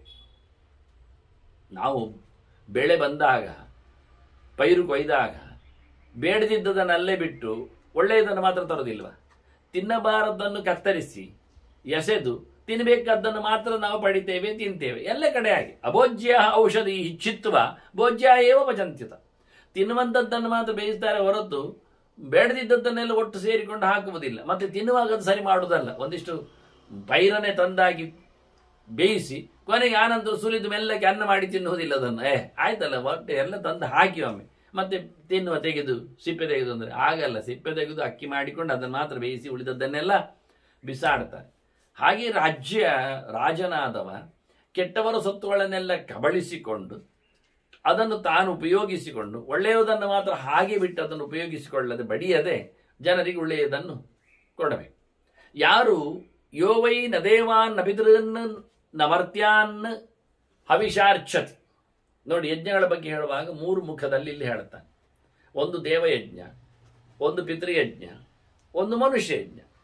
ಮನುಷ್ಯರು ಅಂದರೆ ಅತಿಥಿಗಳ ಸತ್ಕಾರ. ಮನುಷ್ಯರಿಗೆ ಸಹಾಯ ಮಾಡದೆ ಮತ್ತೆ ಯಾರಿಗೆ ಸಹಾಯ ಮಾಡುದು? ಯಾರು ಮನುಷ್ಯರಿಗೆ ಸಹಾಯ ಮಾಡುವುದಿಲ್ಲ, ಯಾರು ಪಿತೃಕರ್ಮಗಳನ್ನು ನಡೆಸಿಕೊಡುವುದಿಲ್ಲ, ತಂದೆ ತಾಯಿಗಳ ಕ್ಷೇಮಕ್ಕೋಸ್ಕರ, ಸದ್ಗತಿಗೋಸ್ಕರ ಇಯರ್ಲಿ ಆಗಲಿ ಒಂದೊಮ್ಮೆ ಮಾಸಿಕವನ್ನಾಗಲಿ ಯಾರು ನಡೆಸಿಕೊಡುವುದಿಲ್ಲ, ಯಾರು ದೇವತೆಗಳಿಗೆ, ತತ್ವಾಭಿಮಾನಿಗಳಿಗೆ, ಕಾಲಕಾಲಕ್ಕೆ ಬೆಳೆ ಮಳೆ ಬರುವಂತೆ ಮಾಡತಕ್ಕಂಥ ಶಕ್ತಿಗಳಿಗೆ ಯಾರು ವಿಶೇಷವಾದ ಸೇವೆ ಸಲ್ಲಿಸುವುದಿಲ್ಲ, ಅದಕ್ಕೋಸ್ಕರ ಖರ್ಚು ಮಾಡುವುದಿಲ್ಲ, ಹಾಗೆಲ್ಲ ಮಾಡಿದರೆ ನೋಡಿ, ಯಜ್ಞ ಹಾಗೆಲ್ಲ ಮಾಡಿದರೆ ಸಾವಿರಾರು ಜನರಿಗೆ ಊಟ ಹಾಕ್ಲಿಕ್ಕೆ ಆಗ್ತದೆ, ಅಷ್ಟು ಜನರಿಗೆ ಅನುಕೂಲ ಆಯಿತು. ಹೀಗೆ ಆಗ್ತಾ ಬಂದರೆ ಎಷ್ಟು ಗೌಜಿ ಇರ್ತದೆ, ಎಷ್ಟು ಚೆನ್ನಾಗಿರ್ತದೆ. ಹೀಗೆ ಮಾಡದವರ ಸಂಪತ್ತನ್ನು ರಾಜ ಎಳಿಲಿಕ್ಕೆ ಹಾಗೆ ಹೇಳಿದೆ. ಅನೇಕ ಬಗೆಯ ಯಜ್ಞಗಳನ್ನು ಮುಂದೆ ಹೇಳುತ್ತಾರೆ ಅಂತ. ಹೀಗೆ ಪಂಚಯಜ್ಞಗಳಲ್ಲಿ ಅಧ್ಯಯನ ಒಂದು, ಋಷಿಯಜ್ಞ ಒಂದು ಪ್ರತ್ಯೇಕ ಇದೆ, ಭೂತಯಜ್ಞ ಒಂದು ಬೇರೆ ಇದೆ, ಬಲಿ. ಅದು ಎರಡನ್ನು ಹೊರತುಪಡಿಸಿ ಅದು ವೈಯಕ್ತಿಕ ಆಗಿರ್ತದೆ ಅಂತ ಹೇಳಿಕೊಂಡು ಇರಲಿ. ಇದು ಪ್ರಧಾನವಾಗಿ ನಡೆಸಬೇಕಾದ ಕರ್ಮಗಳನ್ನು ನಡೆಸಿಕೊಡದೇ ಇದ್ದವನು, ಅವನ ದುಡ್ಡು ವ್ಯರ್ಥ. ಅನರ್ಥಕಂ ಧನಂತತ್ರ ಪ್ರಾಹು ಧರ್ಮವಿದೋಜನ. ಅವನ ದುಡ್ಡಿಗೆ ಕೆಲಸ ಎಂಥದ್ದು, ಮತ್ತೆ ವೇಸ್ಟ್, ಪ್ರಯೋಜನ ಇಲ್ಲದ ದುಡ್ಡು. ಹರೇಂತ ದ್ರವಿಣಂ ರಾಜ ಏನು ಮಾಡಬೇಕು? ಆ ಸಂಪತ್ತನ್ನು ಎಳಿಬೇಕು. ಯಾಕೆ? ರಾಜ ಧಾರ್ಮಿಕನಾಗಿ. ಮತ್ತು ಅವನು ಹೇಳೋದು ಅವನು ಹಾಳು ಮಾಡೋದಲ್ಲ, ಅವನು ಮೋಜಿಗೆ ಮಸ್ತಿಗೆ ತೆಗಿಲಿಕ್ಕಿಲ್ಲ. ಧಾರ್ಮಿಕ ಪೃಥ್ವೀಪತಿ, ನೆಲದೊಡೆಯನಾಗಿ ನಿಂತವ, ನೆಲಕ್ಕೆ ಮತ್ತೆ ಜನರಿಗೆ ಅದನ್ನು ಕೊಡ್ಲಿಕ್ಕೋಸ್ಕರ ಆ ಸಂಪತ್ತನ್ನು ಎಳೆದುಕೊಂಡು ಹೀಗೆ ಮಾಡಿದರೆ ನೈನ ಪ್ರಣಯೇದ್ ಲೋಕಾನ್ ನಲೋಕಃ ಗ್ರಹತೆ ಅಂತ. ಆಗ ಜನರಿಗೂ ಖುಷಿ ಆಗ್ತದೆ, ರಾಜನಿಗೂ ಬೈಯುವುದಿಲ್ಲ. ಒಳ್ಳೇದು ಮಾಡಿದ. ಅವರು ಕಣ್ಣು ಕಾಯ್ತಾ ಇರ್ತದೆ ಕೆಟ್ಟವರ ದುಡ್ಡು ಒಟ್ಟಾಗಿರುವುದು. ಅವರಿಗೆ ಸಿಗುವುದಿಲ್ಲ. ರಾಜ ಎಳ್ಕೊಂಡು ಇಲ್ಲಿ ಹಾಕಿಬಿಟ್ರೆ ಭಾರಿ ಖುಷಿ ಆಗ್ತದೆ. ಅದನ್ನ ಜನರಿಗೂ ಇಷ್ಟ, ರಾಜರಿಗೂ ಅದರಿಂದ ಕೀರ್ತಿ ಬರ್ತದೆ ಅಂತ. ಕೆಟ್ಟವರಿಂದ ಪಡೆದ ಸಂಪತ್ತನ್ನು ಒಳ್ಳೆಯವರಿಗೆ ಹಂಚುವ ಮೂಲಕ ಒಳ್ಳೆಯವರಲ್ಲಿದ್ದ ದೇವರಗಳ ಸಂತೋಷವನ್ನು ಪಡೀಲಿಕ್ಕೆ ಹಿಂದೆ ಭೀಷ್ಮರ ಮಾತನ್ನು ಹೇಳಿದ್ರು, ಅಸಾಧುಭ್ಯ ಅಂತ ಹೇಳಿಕೊಂಡು ಅದನ್ನು ಮಗದೊಮ್ಮೆ ಚಿಂತನೆಯಲ್ಲಿ ತರ್ತಾರೆ. ಬ್ರಹ್ಮ ಹೇಳಿದ್ದಾನೆ ಅಂತ ಹೇಳುವ ಮೂಲಕ ಕೆಟ್ಟವರ ಸಂಪತ್ತನ್ನು ಪಡೆದು ಒಳ್ಳೆಯವರಿಗೆ ಅದನ್ನು ಹಂಚಿಬಿಟ್ರೆ ಇದರಲ್ಲಿ ಒಳ್ಳೆಯವರಲ್ಲಿರ್ತಕ್ಕಂತಹ ಭಗವಂತನ ಕರ್ಮ ಮಾಡಿದಾಗೆ, ಸೇವೆ ಮಾಡಿದಾಗೆ, ಕೃಷ್ಣಾರ್ಪಣ ಮಾಡಿದಾಗೆ. ಅಲ್ಲ, ಕೆಟ್ಟವರಲ್ಲಿ ದೇವರಿಲ್ವ ಕೇಳಿದ್ರೆ, ಕೆಟ್ಟವರಲ್ಲಿ ದೇವರಿದ್ರು ಮಾಡುವಂಥ ಕೆಲಸ ಒಳ್ಳೆಯದಿಲ್ಲಲ್ಲ. ಆಗ ದೇವರನ್ನು ಮರೆತು ಮಾಡಿದ್ದಾರಲ್ಲ, ಅವ್ರಿಗೆ ಗೊತ್ತಿಲ್ಲಲ್ಲ, ಹೇಳಿಕೊಟ್ರು ನಡೆಸುವುದಿಲ್ಲಲ್ಲ. ಅದು ಅಂಥವರನ್ನು ಖಂಡಿತವಾಗಿಯೂ ಮರ್ದನೆ ಮಾಡಲಿಕ್ಕೆ ಉಂಟು ಅನ್ನೋ ನೆಲೆಯಲ್ಲಿ ಬಹಳ ಚೆನ್ನಾಗಿ ಚಿಂತನೆ ಕೊಡ್ತಾರೆ. ಹೇಗೆ ನೋಡಿ, ತನ್ನಷ್ಟಕ್ಕೆ ಭಗವಂತನ ಎಚ್ಚರದಿಂದ ಎಲ್ಲ ನಡೀತದೆ ಹೇಳಲಿಕ್ಕೋಸ್ಕರ ಹೇಳುದು, ಅದ್ಬಿಸ್ತು ಜಂತವಹ ಯದ್ವತ್ಸ್. ಮಳೆ ಬಂದಾಗ ಕ್ರಿಮಿಕೀಟಗಳು ಎಷ್ಟಾಗ್ತವೆ ನೋಡಿ. ಶುತ್ವಾ ವಾಚ ಯಥಾತಥ. ಕೇಳಿಕೊಂಡು ಕೇಳಿಕೊಂಡು ಕಲಿತು ಮಾತಾಡತಕ್ಕಂಥ ಮಂದಿಗಳು ಎಷ್ಟಿಲ್ಲ. ಮಗು ಹಾಗೆ ಅಲ್ವ ಹೇಳೋದು. ತನ್ನಷ್ಟಕ್ಕೆ ಭಗವಂತನ ವಿಶೇಷವಾದ ಅನುಗ್ರಹದಿಂದ ಈ ಲೋಕದಲ್ಲಿ ಕ್ರಿಮಿಕೀಟಗಳ ಉತ್ಪತ್ತಿ, ಮಳೆ ಬಂದಾಗ ಅದರಂತೆ ಬೆಳೆಗಳ ವ್ಯವಸ್ಥೆ, ಹಾಗೆ ಮಾತಿನ ಕತೆ, ಹಾಗೆ ಅನಿಚ್ಛತಃ ಸಂಭವಂತಿ ಯಜ್ಞ ತಥಾ ಯಜ್ಞ ಪ್ರವರ್ತದೆ. ಹಾಗೆ ನಾವು ಮಾಡದಿದ್ದರೂ ಮಾಡಿದ ಕರ್ಮಗಳು ದೇವರ ಸಮಾರಾಧನೆ ಆಗ್ತವೆ, ಒಳ್ಳೆಯದ ರೀತಿಯಲ್ಲಿ ನಡೆದುಕೊಡ್ತದೆ. ಇದನ್ನು ಮಾಡಬೇಕಾಗ್ತದೆ. ಇದು ಭಗವಂತನ ಸಂಕಲ್ಪ ಮುಖ್ಯವಾಗಿ. ಯಥೈವ ದಂಶ ಮಶಕಂ ಯಥಾ ಕೀಟ ಪಿಪೀಲಕಂ. ಲೋಕದಲ್ಲಿ ಹುಟ್ಟಿದ ಸೊಳ್ಳೆ, ನೊಣ ಅಥವಾ ಕ್ರಿಮಿಕೀಟ ಇವನ್ನೆಲ್ಲ ಬಗ್ಗು ಬಡಿಯುವುದಿಲ್ವ, ದೂರ ಕಳಿಸುವುದಿಲ್ವ, ಸ್ಪ್ರೇ ಮಾಡಿಯೋ, ಗೆರೆ ಎಳೆದೋ, ಹುಡಿ ಬಿರ್ಕಿಯೋ ಏನು ಮಾಡುವುದಿಲ್ವ, ನಾವು ಮಾಡ್ತೇವೆ. ಹಾಗೆ ಸೈವ ವೃತ್ತಿ ಅಯಜ್ಞೇಶು ತಥಾ ಧರ್ಮ ವಿದ್ಯತೆ. ಹಾಗೆಯೇ ನಾವು ಸಹ ಕೆಲಸ ಮಾಡದವರ ಸಂಪತ್ತನ್ನು ಕೊಳ್ಳೆ ಹೊಡೆಯುವ ಬಗೆ, ಅವರನ್ನು ಉಪಯೋಗಿಸಿಕೊಳ್ಳುವ ಕತೆ. ದೇವರ ಸೇವೆ ಮಾಡದಿದ್ದವನ, ಬಗ್ಗೆ ಯಜ್ಞಗಳು ನಡೆಸಿದ್ದವನ ಸಂಪತ್ತನ್ನು ಹಾಗೆ ಎಳ್ಕೊಳ್ಳಿ, ಅದೇ ಧರ್ಮ, ಅದನ್ನು ಉಳಿದವರಿಗೆ ಹಂಚಿ. ಇದು ವಿಶೇಷ ಅಂತಾರೆ. ಯಾವುದು ಸಹ ತನ್ನಷ್ಟಕ್ಕೆ ಆಗುವುದಿಲ್ಲ. ದೇವರ ಬೇಕಾದ್ರೆ ಆಗ್ತದೆ ಇಟ್ಕೊಳ್ಳಿ, ಹಾಗೆ ಅಂತ ಇಟ್ಕೊಳ್ಳಿ. ಯಥಾಹಿ ಅಕಸ್ಮಾತ್ ಭವತಿ ಭೂಮೌ. ಎಂಥದ್ದು? ಪಾಂಸು ತೃಣಃ ಲವಂ. ಹುಲ್ಲು ತನ್ನಷ್ಟಕ್ಕೆ ಆಗುವುದಿಲ್ವಾ ಭೂಮಿಯಲ್ಲಿ? ಕಸಗಡ್ಡಿಗಳೆಲ್ಲ ಬರುವುದಿಲ್ವಾ? ಪಾಚಿ ಹಾವಸೆಗಳೆಲ್ಲ ಆಗುವುದಿಲ್ವಾ? ಹಾಗೆ ಅದೆಲ್ಲ ಆಗ್ತದೆ ಅಂದರೆ ದೇವರ ಇಷ್ಟದಲ್ಲಿ ಆಗುವಂಥದ್ದು. ಅದರಂತೆ ಲೋಕದಲ್ಲಿ ಇರತಕ್ಕಂಥ ಎಲ್ಲ ಕೆಲಸಗಳನ್ನು ನೋಡ್ತಾ ಹೋದರೆ ತಥೈವೇಹ ಭವೇದ್ಧರ್ಮ ಸೂಕ್ಷ್ಮ ಸೂಕ್ಷ್ಮತರೋ ಸ್ಮೃತಃ. ತುಂಬ ಜಟಿಲವಾದ, ತುಂಬ ಸೂಕ್ಷ್ಮವಾದ ಧರ್ಮಗಳು ಲೋಕದಲ್ಲಿ ನಡೀತಾನೆ ಇರ್ತವೆ, ಪ್ರತಿಯೊಂದರಲ್ಲಿ ಆಗ್ತಾ ಇರ್ತದೆ.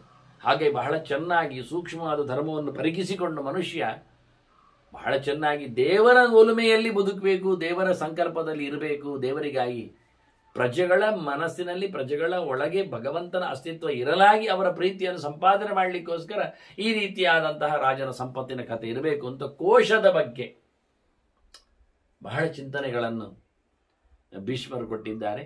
ಬ್ರಹ್ಮದೇವರು ಹಿಂದಿನವರ ಸಂಗತಿ ಹೇಳಿಕೊಳ್ಳುವ ಮೂಲಕ ಇನ್ನೂ ಅನೇಕ ರಾಜರ, ಅಂದರೆ ಆಪತ್ತು ಕಾಲದಲ್ಲಿ ಸಂಪತ್ತು ಹೇಗೆ ಆಗ್ತದೆ ಎನ್ನುವ ಬಗ್ಗೆ ಧರ್ಮರಾಜ ಕೇಳಿಕೊಂಡು ಹೋದದ್ದಕ್ಕೆ ಅದಕ್ಕೆ ಅನೇಕ ಸಂಪತ್ತಿನ ಮುಖಗಳು, ತೊಂದರೆಗಳಿದ್ದಲ್ಲಿಯೂ ಆಗತಕ್ಕಂಥ ನೆಲೆಗಳ ಬಗ್ಗೆ ಕೆಲವು ಮಾತುಗಳನ್ನು ಹೇಳಿದ್ದಾರೆ. ಇನ್ನೂ ಕೆಲವು ಚಿಂತನೆಗಳನ್ನು ಮತ್ತೆ ನಾವು ಚಿಂತನೆಗೆ ತರುವ ವಂದನೆಗಳೊಂದಿಗೆ ಶ್ರೀ ಕೃಷ್ಣಾರ್ಪಣ. ನಾರಾಯಣ ನಾರಾಯಣ.